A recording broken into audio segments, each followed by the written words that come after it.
Good morning, beloveds. I'm a little discombobulated.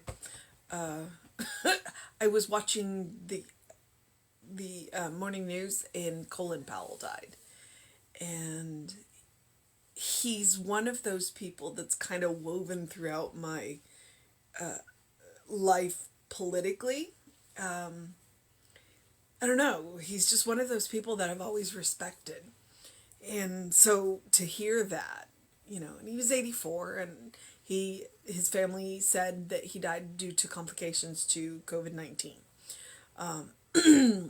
So, he was just one of those, he had one of those faces and one of those voices, and he told the truth, and he not, I don't know how to say it. He told harsh truths, but never harshly. And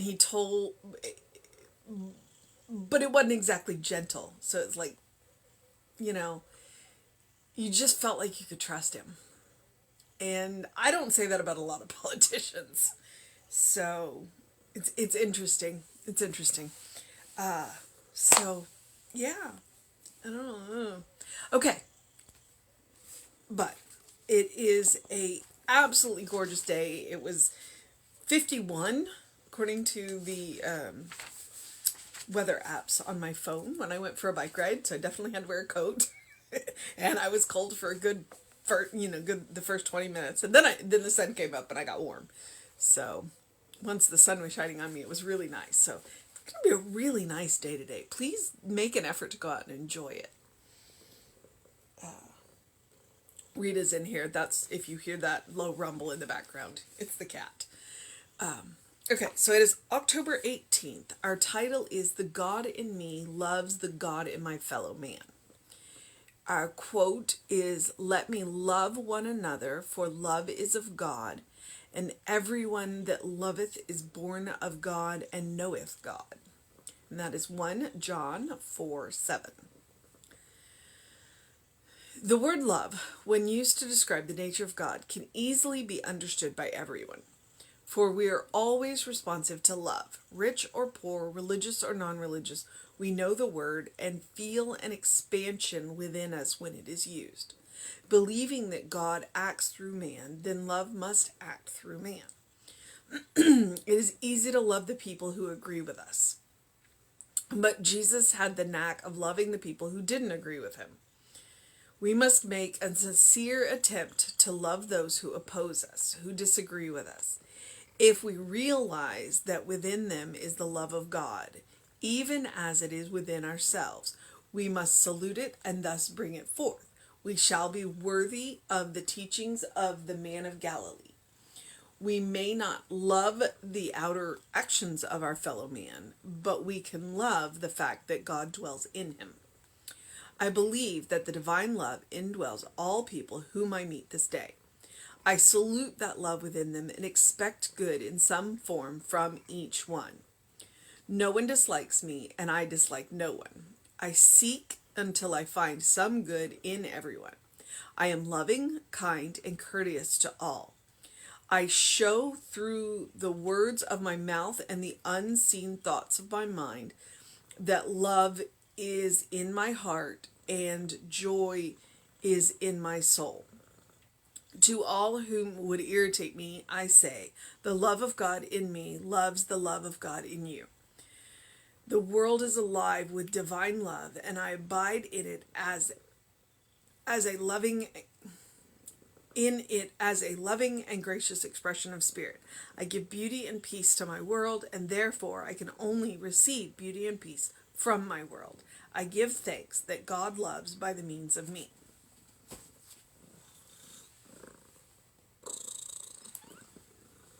All right. I think she just wanted to cam me out. So, okay, today's reading is one of those that it could go in a million different directions. It really could. And depending on your state of mind when you read it, it's going to go in a million different directions. And immediately all of the things that, you hear, and I'm going to give you a few of them. You have to love them, but you don't have to like them. Although Ernest disagrees with that because he says it later in there. The love the sinner but hate the sin. I particularly dislike that one. And then it also comes down to looking for the good in someone. And again, as a woman, I find that particularly disturbing. It's like there are situations where I'm not going to stick around and look for the good, okay? It's like, yes, you are a beloved child of God, but I'm not sticking around to see what you're going to do. I'm going to go do, yes, I'm going to know you as a beloved child of good, but I'm not going to stick around and look for the good in you. I'm going to know it's there, but I'm going to know it from over there. And so that's one of the things that, we have to say that. Or we don't have to say that. I say that. I have to say that. Because I grew up, and I'll be honest with you, I grew up in the South. I grew up in heavy Southern Baptist territory. I grew up in places where your religion said till death do you part, and they meant it. And it didn't matter what kind of relationship you were dealing with. Your religion took those vows seriously. And women got a raw deal in that. And so I'm not up for that religious abuse. I call that religious abuse, and so I call it out. Now, Ernest is not talking about that. He is not. He is absolutely not. He is not. He is fully on board with, if you are in a situation where you are not safe, he is fully on board with you getting out of it. So I just want you to hear me when I say things like that, when I read things like that, when Ernest says things like that. I want you to know that I am not talking about what, and that is straight up coming from my background. So I want you to be aware of that. I do not ever want anybody, be they man, be they woman, be they non-gender, gender fluid, whatever, be they gay, be they straight, be they fluid, to stay in a situation, to look for good in somebody where you are not safe in the name of religion. Now, it also helps that, yes, we are called religious science, and yes, we are called Centers for Spiritual Living. We are more of a philosophy than a religion, and we want you to be safe, and we want you to know that you're loved. And so, yeah, there's that. Okay, so let's go back to love. Let's go back to love, because that's one of the things, and I've talked about it before. There's a difference between what Western and Eastern love, and it may be because in the Eastern languages they have more words for love than we do. Look at Greek. Greek had 7 or 9 different names for love. So they had brotherly love, and they had familial love, and they had romantic love, and they had erotic love, and they had divine love, and there's the parent-child love. So, but in the West, we tend to use love, and we tend to use it objectively. And when we use love objectively, it's all about us. Whereas in a number of other languages, they have the objective love, but they also have the subjective love, which recognizes that both parties involved in the situation have their own thoughts and feelings. And sometimes we have to do what's best for them, and it doesn't look like what we consider love. That's what we would frequently call tough love. We have to put adjectives and adverbs on love because we just don't have another word for it. And so that's what Ernest is talking about. Ernest is talking about all those different kinds of love. Because when we talk about, I believe it's agape, is divine love, there's absolutely no judgment at all in divine love. Everybody absolutely is worthy of divine love. There's no question. There's no question. There's no question in our minds that everybody is worthy of divine love, because divine love is grace. Divine love is grace. You can't earn it, and you can't lose it, because you are made of it. And that's the love that Ernest is encouraging you to look for when you meet people. Everybody, to look for that divine love, to know that divine love. And that's the love that we are responding to in each other. All those other forms of love, the familial, the romantic, the brotherly, the parent-child, those are different. Okay? That's not what we're looking for in this case. All of that, that's a different level. So when we meet people that rub us the wrong way, we're not looking for any other form of love other than the divine love, to recognize that they are a beloved child of God, as are we. We are a beloved child of God. Okay? And that's where I always want to remind you, you are a beloved child of God. You don't have to stand there and take it. You could walk away. But that's also what Ernest would encourage you to do. When you meet a beloved child of God who is not acting like a beloved child of God, don't escalate the situation. You recognize in your mind, this is a beloved child of God who has forgotten who they are. And I'm going to remove myself from this situation. But I'm going to do it with kindness and with compassion and with love. I'm not going to make that beloved child of God feel worse about themselves than they clearly already do, or they wouldn't be acting like that. And that may be where we turn hate the sin and love the sinner on its head. I just think that is ripe with religious abuse, and so I won't use that. I won't use that. Especially since people get funny ideas of what sin is. My favorite definition: self-inflicted nonsense. Learned that from Reverend Sherry. All right, so the title is "The God in Me Loves the God in My Fellow Man." So, the God in me loves the God in my fellow human. I may not, but the God in me does. And that's where we get the different levels of, the different kinds of love, all right? So, let us love one another, for love is of God. We are talking about that divine love. We are talking about grace. And everyone that loveth is born of God. Well, everyone's born of God, so everyone is capable of love and knoweth God. So everyone that loveth is born of God and knoweth God.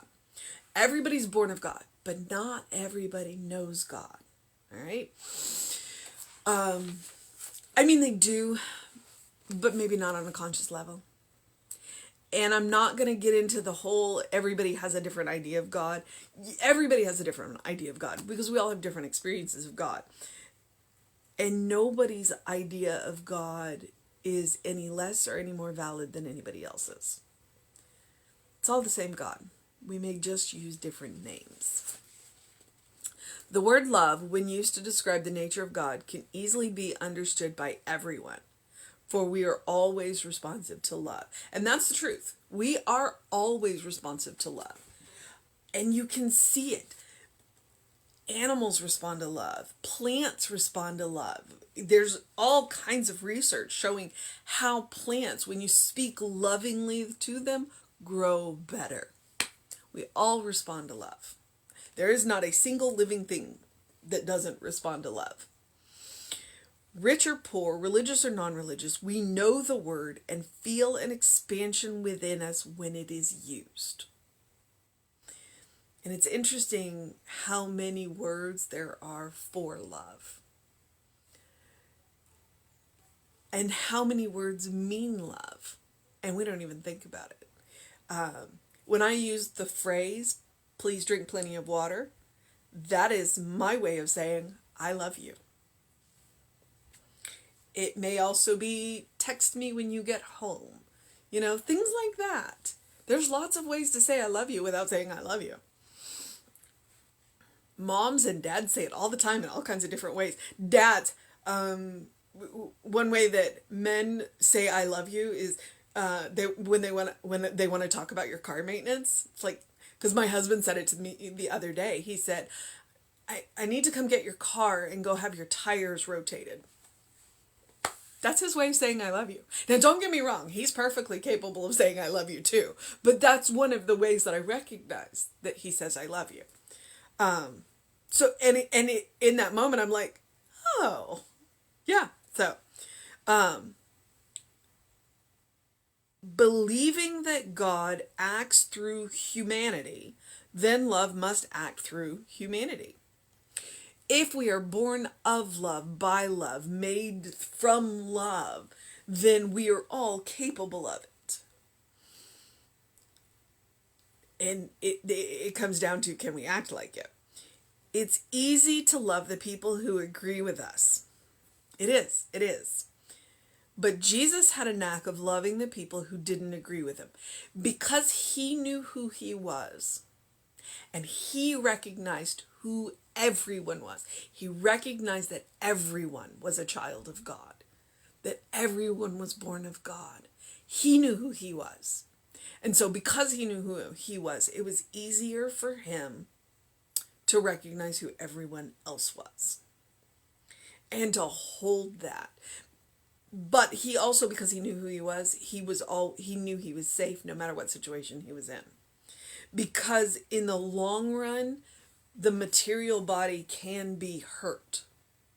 But the core of you, that divine spark, that divine splinter, the essence of you can never be hurt, no matter what. Still not an excuse to stay in an unsafe situation, though.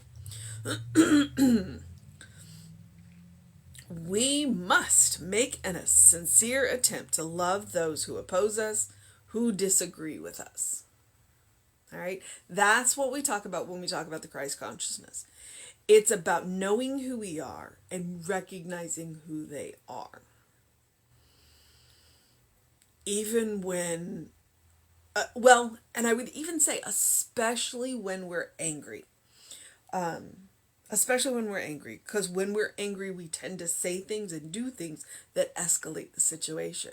But if for a moment we can take a deep centering breath, remember who we are, remember who they are, and then I think this is where he says,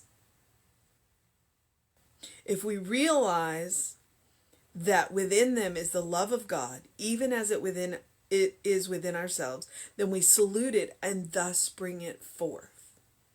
We talk about holding space. We talk about holding space for another. And this is one of the things we do. When we rub up against people and it doesn't go well, we rub each other wrong, then if we can take that centering breath and go, I'm a beloved child of God. You are a beloved child of God.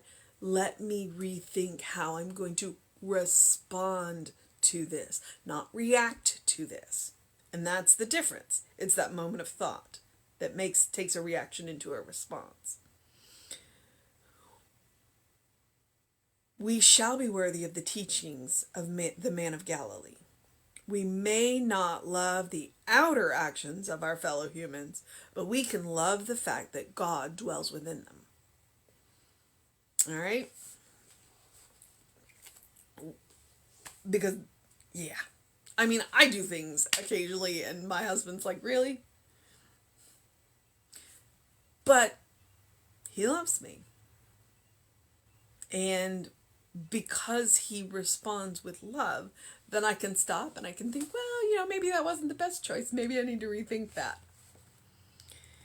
And that's the chance we give them. That's the chance we give them. All right, so I believe that the divine love indwells all people whom I meet this day. The divine love indwells everyone, every living thing that you meet every day.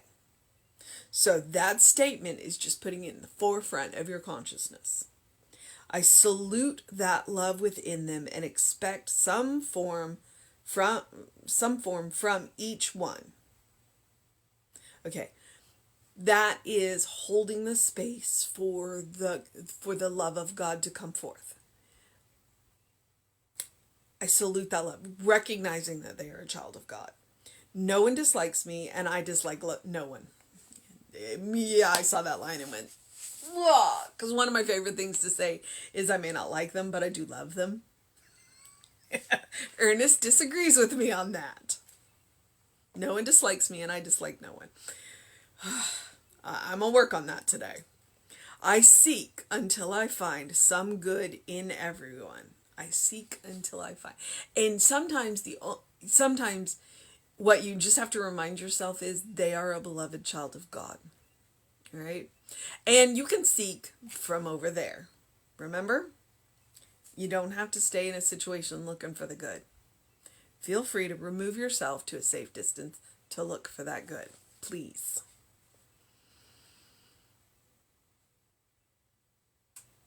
Okay.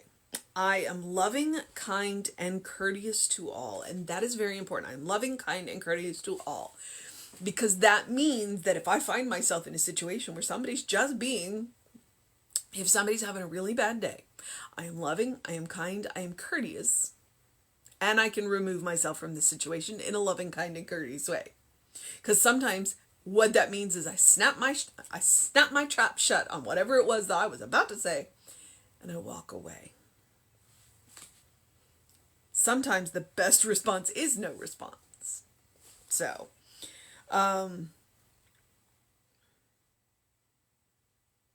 I show through the words of my mouth and the unseen thoughts of my mind that love is in my heart and joy is in my soul. That's one of those things with the let people pass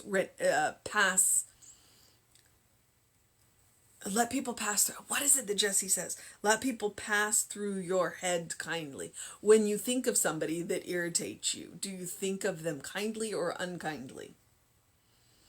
It's like, if you can't say something nice, don't say anything at all. Well, if you can't think something nice, bless them. Bless them. It's like if somebody pops into your head and you start to get, then just bless them. Bless them and let them go. To all those who would irritate me, I say, the love of God in me, the love of God in me loves the love of God in you. And sometimes that's the only thing you can say. The world is alive with divine love, and I abide in it as a loving, gracious expression of spirit. And that's a way to get out of bed in the morning. That is a way to get out of bed in the morning. I give beauty and peace to my world, therefore I can only receive beauty and peace. They do say you get what you give. So if I am consciously giving beauty and peace to the world, then that is what is going to come back at me. If I am, agitating and being ugly, then that's what I'm going to get back. It's the way it happens. And sometimes people are having a bad day and they bring it to you. And you can be loving, kind, and courteous, and then they walk away from you going, I'm not sure what just happened there. But they feel a little bit better. And maybe the next person they encounter, they don't take it out on.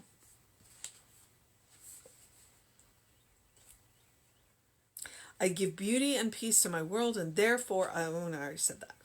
From the world. I give thanks that God loves by means of me. You want to know what the mission today is? You just heard it. The mission today is to love as God loves. And that means without judgment. That means divinely. We have all these other kinds of loves that we do. But we also have the divine love. And in that divine love, there is no judgment. We let people be who they are and recognize them for the beloved children of God that they are. And that also includes ourselves. We look in the mirror, no matter how we woke up this morning, and we know that we are a beloved child of God. And we go out and we spread that divine love. The divine love. Whoops. And I'm done. Because I knocked the phone up. All right. All right, beloveds. So that's the mission, should you choose to accept it. I also encourage you to do something loving for yourself, do something kind for yourself, do something compassionate for yourself, whatever that looks like. Absolutely whatever it looks like. Yesterday for me, that looked like a 3-hour nap, and it was fantastic. It was fantastic. So do what you need to take care of yourself. Please. You deserve it. If your compassion is incomplete, If your compassion does not include yourself, it is incomplete. So I would like that to be a default for you, to be kind, courteous, compassionate, loving. I would like you to create a bank of it. So when you meet those people,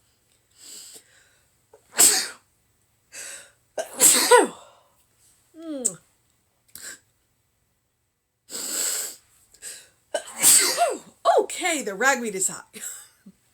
When you meet those people that have forgotten who they are, you have a bank of loving, kind compassion to share with them. All right? Okay. I'm going to get off this before anything else happens. It's Monday. It's going to be a good day, though, because it's beautiful out there. So do something to engage your mind and your body, whatever that looks like for you. Go for a walk, go for a ride, go for a run. Or just stand in your doorway and breathe in that cool air. Open your windows. Drink plenty of water. And open the windows of your soul.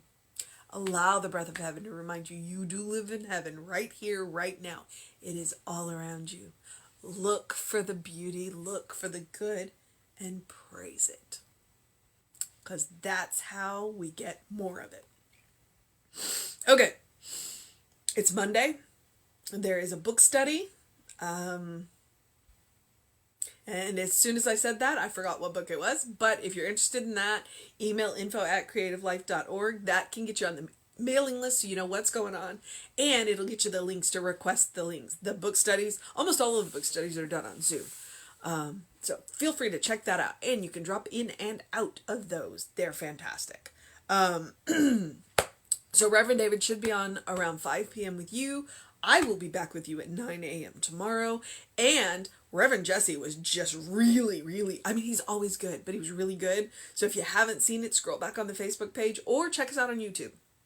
Because I got it up on the YouTube channel. And because when Mary Radspinner, the harpist, plays, and there are no vocals, all of her music is public domain. I get to leave it on the YouTube channel. So there's there's some music in the service from yesterday. So check it out. All right, beloveds. And if you go to YouTube, we are Creative Life Spiritual Center on that too. Creative Life Spiritual Center. We're Creative Life Spark on Instagram and TikTok. And I am the Running Rev Ryan. So do what you need to do to make it a great day, an amazing day, a stunning day, a marvelous day. I've been looking up synonyms for wonderful. A wonderful day. A good day. And if that is too much pressure, simply have a day. All right, beloveds, know that you are loved. And I will see you next time.